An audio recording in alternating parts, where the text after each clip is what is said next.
Hello दोस्तों, स्वागत है आपका आपके अपने यूट्यूब चैनल स्टडी विथ एजे में। इसमें आज की वीडियो में मैं आपके लिए लेकर के आया हूँ आपकी निपुण भारत अंकुर अभ्यास पुस्तिका, जो आपकी पर्यावरण अध्ययन की बच्चों और कक्षा तीसरी के बच्चों के लिए आई हुई इस साल की नई वर्कबुक है। और दोस्तों, आपकी हिंदी, अंग्रेजी और गणित की वर्कबुक चैनल पे मैंने करवा दिया है, तो चैनल को सब्सक्राइब करके उन वर्कबुक को देखें, पढ़ें और समझें कि किस प्रकार से सारी चीज़ें मैंने आपको इसमें बताई है। आज की इस वीडियो में हम देखेंगे सप्ताह 28 दिवस 1 से 6 तक पूरा कंप्लीट देखेंगे, जिसमें पाठ 12 है क्या और कैसे करें इसका। इसके बारे में प्रश्न उत्तर देखेंगे, कैसे आपको लिखना है, सारी चीज़ें देखते हैं। तो दोस्तों, वीडियो में अंत तक बने रहना और चैनल को ध्यान से सब्सक्राइब कर लेना बच्चों, ताकि सारी चीज़ें आपको समय पर इस चैनल पर मिलती रहें। आइए देखते हैं सप्ताह 28 में दिवस 1 में क्या लिखा है आपके लिए। तो दिवस 1 में अभ्यास क्रमांक 1 है और इसमें पहला प्रश्न लिखा है कि वो कौन कौन सी वस्तुएं हैं जिन्हें हम उपयोग करने के बाद फेंकते नहीं, उसका कुछ अन्य काम में उपयोग कर लेते हैं। तो जैसे पुराने अखबार, खाली बोतलें, डिब्बे, पुराने कपड़े, लिफाफे, प्लास्टिक के डिब्बे, टायर आदि। तो इस प्रकार से आप प्रश्न नंबर 1 के उत्तर में लिखेंगे। इसके बाद आगे देखते हैं, प्रश्न नंबर दूसरा है, आपकी छोटी साइकिल पुराने खिलौने का आपने क्या किया। तो इसके उत्तर में हम लिख सकते हैं कि मेरी छोटी साइकिल और पुराने खिलौने को मैंने ज़रूरतमंदों को दे दिया। तो इस प्रकार से आप 1 और 2 के उत्तर में लिखेंगे। आगे देखेंगे, अभ्यास नंबर 2 है और इसमें पहला प्रश्न है कि आपकी दादी नानी उनके पुराने कपड़ों का कैसे उपयोग करती थी। तो इसके उत्तर में आप लिख सकते हैं कि मेरी दादी पुराने कपड़ों से रजाई, कथड़ी, तकिया बनाकर उनका उपयोग करती थी। तो इस प्रकार से आप प्रश्न नंबर 1 के उत्तर में लिखेंगे। दूसरा प्रश्न है, गाड़ी के पुराने टायर से आप क्या क्या बना सकते हैं। तो इसमें लिखना, जैसे पुराने टायर से झूला, फूलदान का स्टैंड, बगीचे की सजावट, बैठने का स्टूल, ये सब हम बना सकते हैं। तो इस प्रकार से आप अभ्यास नंबर 2 के उत्तर में लिखेंगे। अब देखेंगे हम अभ्यास नंबर 3 और अभ्यास नंबर 3 में प्रश्न है, रिक्त स्थान भरिए। इसमें जो शब्द दिए हैं जैसे पुराने अखबार, लिफाफे, पुरानी साड़ियों, रजाई, तो इन शब्दों को सही जगह पर आपको लिखना है। जैसे प्रश्न है, रद्दी कागज से हम, तो यहाँ आएगा लिफाफे बना सकते हैं। उपहार लपेटने के लिए पुराने अखबार का उपयोग कर सकते हैं और पुरानी साड़ियों से रजाइयाँ भी बना सकते हैं। तो इस प्रकार से आप ऐसे इनके उत्तर में लिखेंगे। अब हम देखेंगे दिवस 2 और दिवस 2 में अभ्यास नंबर 1 में यहाँ प्रश्न है कि दिए गए अनुपयोगी सामान से उपयोगी सामान बनाने के लिए जोड़ी बनाएं एवं उनके सामने वाले खाने में लिखें। तो यहाँ पर आपको जोड़ी बनाना है। जैसे हम पुराने अखबार से क्या बना सकते हैं, तो इससे लिफाफे बना सकते हैं, है ना। तो इस लिफाफे के सामने हम पुराने अखबार लिख देंगे। फिर पुराने कैलेंडर से हम क्या बना सकते हैं, तो गिनती चार्ट बना सकते हैं। तो इसके सामने हम पुराने कैलेंडर लिखेंगे ऐसे। फिर पुरानी बोतलों से हम गुलदस्ते बना सकते हैं और पुराने डिब्बे से पौधे के लिए गमले। तो इस प्रकार से आप इसे कंप्लीट करेंगे बच्चों, और यहाँ पर खाली डिब्बे में इनके सामने जो भी आएगा वो आपको ऐसे लिखना है। तो इस प्रकार से आप सही जोड़ी बनाएंगे और ऐसे कंप्लीट करेंगे। अब देखेंगे अभ्यास नंबर 2 और इसमें प्रश्न है पहला कि पानी रखने के लिए प्लास्टिक की बोतल के स्थान पर अन्य कौन सी बोतल प्रयोग करें जिससे पर्यावरण में कचरा ना हो। तो इसमें हम लिखेंगे कि जैसे स्टील की बोतल, कांच की बोतल या तांबे की बोतल का उपयोग करना चाहिए। इस प्रकार से हम प्रश्न 1 के उत्तर में लिखेंगे। दूसरा है, इसमें एक तरफ लिखे कागज़ का आप पुनः उपयोग किस प्रकार करेंगे। तो इसमें लिख सकते हैं कि एक तरफ लिखे कागज़ का उपयोग ड्राइंग या रफ कार्य में भी कर सकते हैं। आगे देखेंगे अभ्यास नंबर 3 और इसमें है पुराने शादी के कार्ड या अखबार से लिफाफा बनाकर दिए गए स्थान पर चिपकाना है। तो आपको कोई भी कागज़ से या पुराने जो शादी के कार्ड होते हैं उनसे एक लिफाफा बनाना है और इस यहाँ पर इस डिब्बे में आपको चिपका देना है। तो इस प्रकार से आप करेंगे ये काम। अब देखेंगे अभ्यास दिवस 3 में, तो इसमें खालिस्तान भरना है अभ्यास क्रमांक 1 में। जैसे लिखा है, अरुणाचल प्रदेश के तो सिल्लुक गांव को कचरा प्रबंधन के लिए पुरस्कार मिला है और देश का पहला कचरा मुक्त गांव छोटा नरेना था। हमारे प्रदेश का इंदौर शहर स्वच्छता के लिए जाना जाता है। तो इस प्रकार से आपको सही शब्दों को खालिस्तान में ऐसे लिखना है।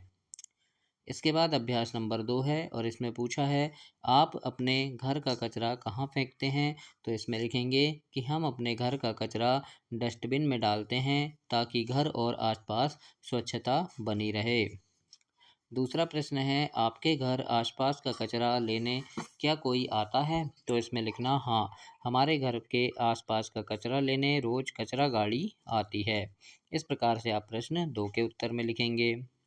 और तीसरा प्रश्न है, आपके गांव शहर का सबसे साफ सुथरा आपके गांव शहर को सबसे साफ सुथरा बनाने के लिए आप क्या कर सकते हैं? तो इसके उत्तर में आप लिखना कि मैं कचरा इधर उधर नहीं फेंकूंगा, डस्टबिन का उपयोग करूंगा और दूसरों को साफ सफाई रखने के लिए प्रेरित करूंगा।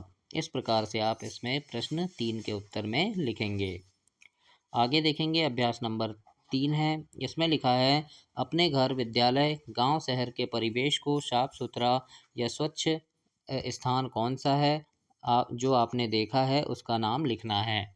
तो जैसे आप इसमें लिख सकते हैं कि पार्क विद्यालय का सबसे सुथरा स्थान है ना, तो ऐसे पार्क बगीचा जो है वो और विद्यालय का जो साफ सुथरा स्थान है, तो इस प्रकार से आप इसके उत्तर में लिखेंगे। अभ्यास नंबर 4 में है कि अपने माता पिता से स्वच्छता अभियान के बारे में पूछकर लिखिए। तो इसके उत्तर में आप लिखना कि उन्होंने बताया कि अभियान का उद्देश्य आसपास की सफाई रखना, कचरा डस्टबिन में डालना और स्वच्छता में सबका सहयोग करना चाहिए। इस प्रकार से आप इसके उत्तर में लिखेंगे अभ्यास क्रमांक 4 में। अब दिवस 4 है और इसमें अभ्यास क्रमांक 1 में रिक्त स्थान की पूर्ति करना है आपको। जैसे यहाँ लिखा है, सूखी पत्तियाँ, फल, सब्जी के छिलकों से खाद बनाई जा सकती है और धातु, कांच, प्लास्टिक से पुनर्चक्रण द्वारा नई वस्तुएं बना सकते हैं और धारदार नुकीली चीज़ों को थैली में लपेटकर फेंकना चाहिए। तो इस प्रकार से आपको 1, 2 और 3 के उत्तर में लिखना है। इसके बाद अभ्यास नंबर 2 है और इसमें पहला प्रश्न है कि आपने किन स्थानों पर डस्टबिन या कूड़ेदान देखे हैं? तो इसके उत्तर में आप लिख देंगे कि सड़क, स्कूल, पार्क, बस स्टैंड और रेलवे स्टेशन में हमने डस्टबिन देखे हैं। दूसरा है, कूड़ेदान प्रायः किन रंगों के होते हैं? तो ये हरे और नीले रंग के होते हैं। तीसरा प्रश्न है, कचरे का सही तरीके से प्रबंधन कैसे किया जाता है? तो इसके उत्तर में लिखेंगे, गीला और सूखा अलग अलग करके कूड़ेदान में डालकर सही तरीके से प्रबंधन किया जाता है। अगला प्रश्न है चौथा, इसमें लिखा है, आप अपने घर और कक्षा को साफ रखने के लिए क्या कर सकते हैं? तो इसके उत्तर में लिखेंगे, गंदगी ना फैलाकर और रोज़ सफाई करके हम घर और कक्षा को साफ रख सकते हैं। तो इस प्रकार से आप इसका उत्तर ऐसे देंगे। और आगे अभ्यास नंबर 3 है और इसमें पूछा है कि विभिन्न प्रकार के कचरे को अलग अलग डस्टबिन में क्यों डाला जाता है? तो इसके उत्तर में लिखना कि गीले कचरे से खाद बनाने और सूखे कचरे का पुनर्चक्रण करने के लिए अलग अलग डस्टबिन में इन्हें डाला जाता है। इस प्रकार से आप अभ्यास नंबर 3 के उत्तर में लिखेंगे। अब यहाँ पर आपको दिए गए स्थान में दोनों प्रकार के डस्टबिन का चित्र बनाना है। तो इस प्रकार से आप नीले डस्टबिन और हरे डस्टबिन का ऐसे चित्र बना सकते हैं और ऐसे यहाँ पर इनमें नाम भी लिख देना। तो ऐसे आप इसे कंप्लीट करेंगे बच्चों। अब हम देखेंगे दिवस 5 और इसमें जो खालिस्तान है उन्हें लिखना है। जैसे यहाँ पर पहला है कि हम राष्ट्रीय स्वच्छता दिवस 30 जनवरी को मनाते हैं। दूसरा प्रश्न है, आसपास के वातावरण को स्वच्छ रखने की प्रतिज्ञा लें। और अगला है, आपको कचरा नहीं फैलाना है और कचरे का उचित तरीके से प्रबंधन तथा निस्तारण करना है।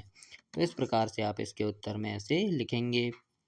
अब अभ्यास क्रमांक 2 है और इसमें लिखा है कि दिए गए प्रश्नों के उत्तर लिखना है। आपने घर, विद्यालय में सफाई करने वाले उपकरण देखे हैं, उनकी सूची बनाना है। तो जैसे झाड़ू, पोछा, डस्टपैन, कूड़ेदान, बाल्टी, पानी का पाइप। तो इस प्रकार से आप इसके उत्तर में लिखेंगे। इसके बाद अगला प्रश्न है, प्लास्टिक से बनी वस्तुओं की सूची बनाइए। इन्हें अन्य सुरक्षित सामग्रियों से बनी वस्तुओं से कैसे बदला जा सकता है, लिखिए। जैसे प्लास्टिक का सामान है तो ये प्लास्टिक थैली, प्लास्टिक बोतल, प्लास्टिक कप और प्लास्टिक प्लेट होंगी।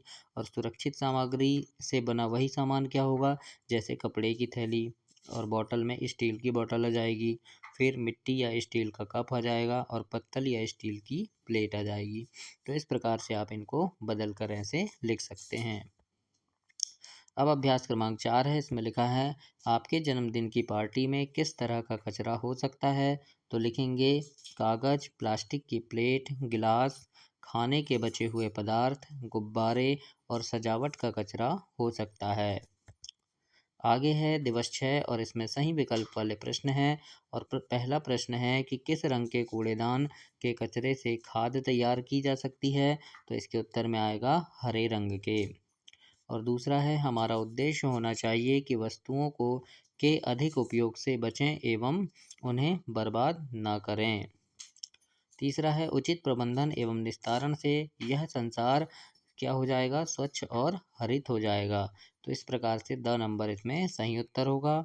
और अगला प्रश्न है, दिया गया लोगो किस अभियान से संबंधित है। तो ये इसमें आएगा स्वच्छ भारत अभियान। तो इस प्रकार से आपको इन विकल्प वाले प्रश्नों को ऐसे हल करना है और इनमें लिखना है। अब अभ्यास नंबर 2 है, आप अपने घर और कक्षा को साफ रखने के लिए क्या क्या कर सकते हैं।